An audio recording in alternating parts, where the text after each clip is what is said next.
Imagine a world where power was not carved by swords or crowns, but by coins and contracts. A world where faith and finance intertwined, where cathedrals and credit were born from the same hands. In the heart of Renaissance Italy, one family discovered that wealth could move more than markets, it could move history itself. This is the story of the Medici, the dynasty that turned money into power, banking into empire, and faith into finance. Long before Wall Street, before the Rothschilds or the Morgans, there was Florence, and at its center stood the Medici Bank, the blueprint of modern capitalism, the crucible where the modern world was forged. In the early 15th century, Florence was a republic of merchants and guilds, a city of narrow streets and boundless ambition. Its towers rose like declarations of pride, its markets buzzed with trade from every corner of Europe. Yet beneath the elegance ran chaos. Coins of every weight and origin circulated side by side, fortunes rose and fell with rumor, and the church condemned lending money for interest as the sin of usury. In this fragile world, one man saw opportunity not in gold itself, but in trust. Giovanni de' Medici, son of a modest wool merchant, understood that money was not power until people believed in it. He built his bank not on greed, but on confidence. The idea that credit, once established, could move mountains. Giovanni's genius was subtle, his revolution invisible. He created a system where faith replaced coin. A merchant in London could deposit funds at a Medici branch and draw them again in Florence through a simple letter of credit, no gold, no guards, no risk. This network of trust, stretching from Rome to Bruges, from Venice to Avignon, became the nervous system of European trade. For the first time, money flowed as freely as ideas. The Medici Bank grew not through conquest but through reliability. And in an age suspicious of profit, Giovanni earned both wealth and respect by cloaking ambition in virtue. When he died, he left his sons not just riches but a new way of thinking, that finance could be moral and morality could be profitable. His son, Cosimo de' Medici, later called Cosimo the Elder, took this quiet enterprise and turned it into an empire. Outwardly humble, inwardly calculating, Cosimo understood that true power never needs to announce itself. He ruled Florence from behind the curtain, not with decrees but with debts. He financed guilds, funded wars, and loaned to noble families who in turn became his loyal clients. Even the papacy itself came to rely on Medici gold. By managing the church's finances, Cosimo became banker to God, and in that divine partnership, Florence became the financial capital of Europe. Cosimo's control was so delicate that it appeared invisible. He built no throne, commanded no army, yet his influence reached every chamber of power. To the public, he was a patron of art and faith. To his rivals, a spider weaving a web of obligation that no one could escape. When his enemies accused him of tyranny, they arrested him and sent him into exile. But money travels faster than justice. From Venice, Cosimo orchestrated his return, using wealth as his weapon. Loans were called in, credit was withdrawn, and Florence, cut off from the Medici's lifeblood, begged for his return. Within a year, the exile returned as master. In his later years, Cosimo poured his fortune into beauty. He financed the Great Dome of Brunelleschi, transforming Florence's skyline into a symbol of civic pride and divine ambition.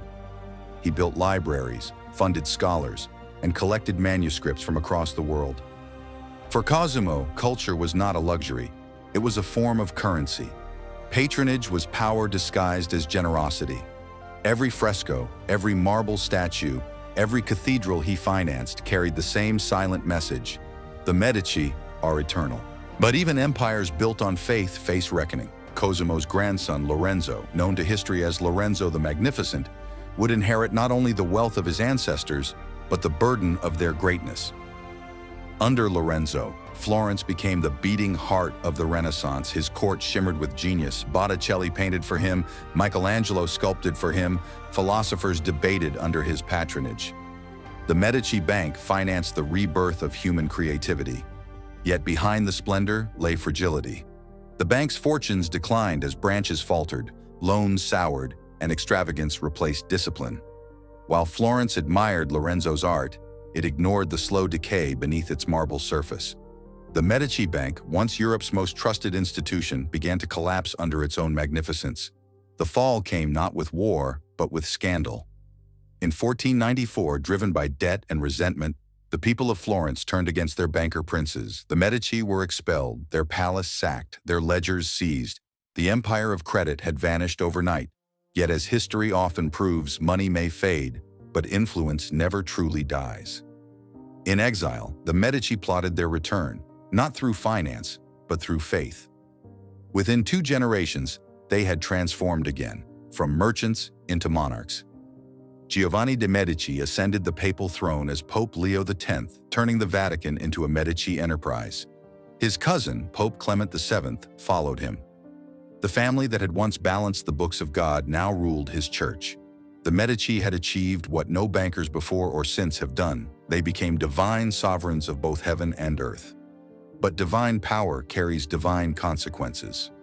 Leo X's extravagance, the same Medici taste for beauty and excess, helped ignite the Reformation. To finance the building of St. Peter's Basilica, the church sold indulgences, promising salvation for coin. Martin Luther's protest against this corruption shattered Christendom in 2.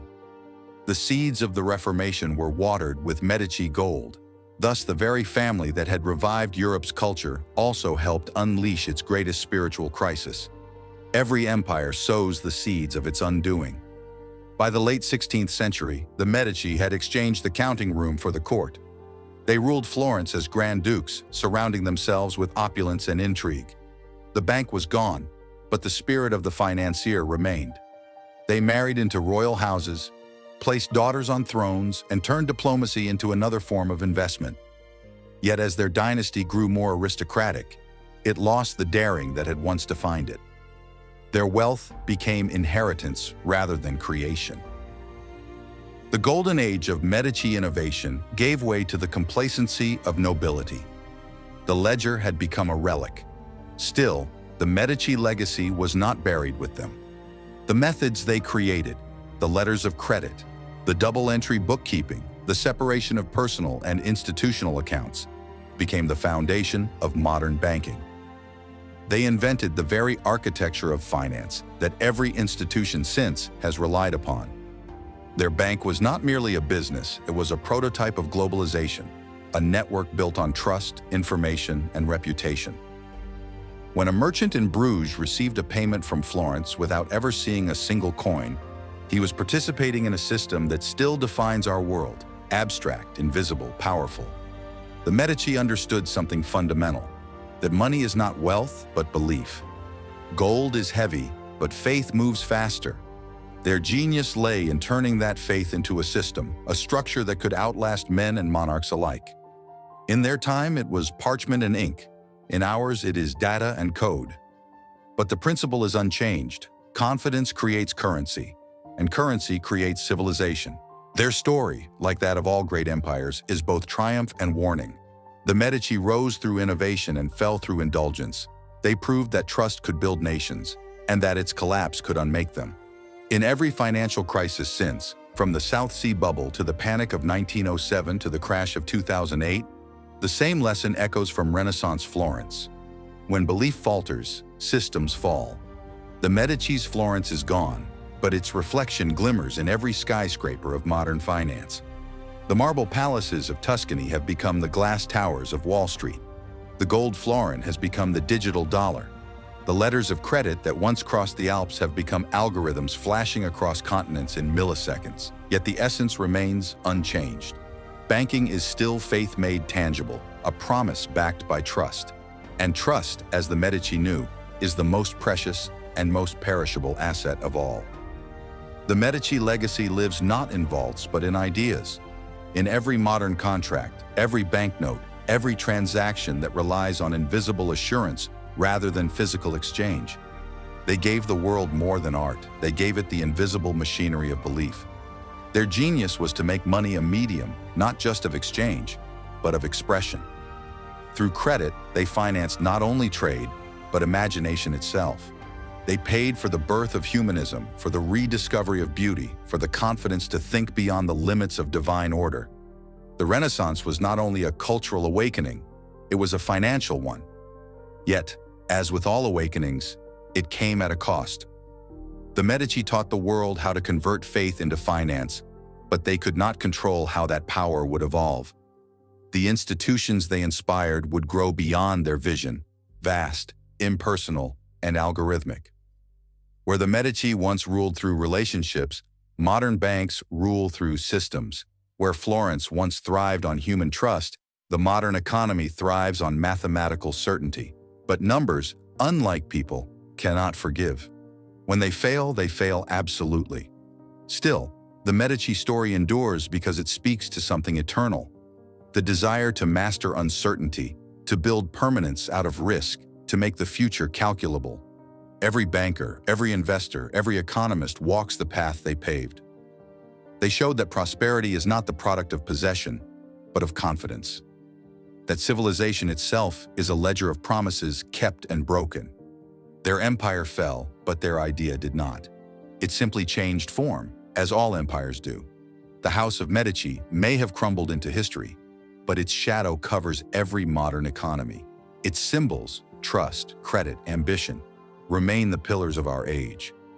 And like all empires before it, its fate reminds us that when faith in the system fades, the system itself cannot stand. The marble of Florence, the ledgers of the Medici, the glass towers of today's banks. 3 monuments separated by centuries, united by the same truth. Money is only as strong as the belief that sustains it. The Medici built the world's first financial empire. They turned commerce into culture and profit into power. They proved that the pen could rule more effectively than the sword, and that a banker's promise could reshape civilization. Their story is not just history, it is prophecy. For every empire of money that has risen since, from Amsterdam to London to New York, walks in their footsteps. And like them, each believes it will last forever. But forever is a word history never honors. The Medici Empire began with trust and ended with overreach. It was reborn in marble, resurrected in markets, and now lives in data. As long as humanity measures worth in faith, whether in God, gold, or algorithms, the spirit of Florence's first bankers endures. The Medici are gone, but their empire remains, unseen, indispensable, eternal in ambition. The first great empire, not of men or nations, but of money itself. The Medici are gone, but their empire remains, unseen, indispensable, eternal in ambition. The first great empire, not of men or nations, but of money itself. Yet even as their marble palaces crumble into museums and their frescoes fade beneath centuries of dust, the question their legacy poses still hangs in the air. Can an empire of money ever serve more than itself? The Medici believed it could. For them, wealth was not the end, but the instrument, used to build, to uplift, to immortalize. Their fortunes gave birth to beauty, to knowledge, to the very idea of human potential. In their hands, money was a force of creation. But in the centuries that followed, that force slipped from its human grasp. Banking became a system, and systems have no soul. Look closely, and you can still see the outlines of their vision etched into the world. Every financial center, London, New York, Zurich, Hong Kong, echoes Florence. Each skyscraper of glass and steel is a modern cathedral of credit, its stained glass replaced by screens, its hymns sung in numbers and graphs. Traders and algorithms now chant the liturgy of liquidity, and balance sheets have become the scriptures of faith. Where the Medici once balanced the church's accounts, modern bankers balance the world's. And yet, beneath all the technology, the same fragile truth endures. None of it works without belief. The Medici understood that trust is humanity's rarest currency. They built systems to measure it, guard it, and multiply it. But they also knew it could vanish in an instant. In that sense, their story is not simply a tale of banking, but a mirror for civilization itself. Every society is a form of credit, a promise that tomorrow will honor today. When that promise fails, collapse follows. Whether in Florence or on Wall Street,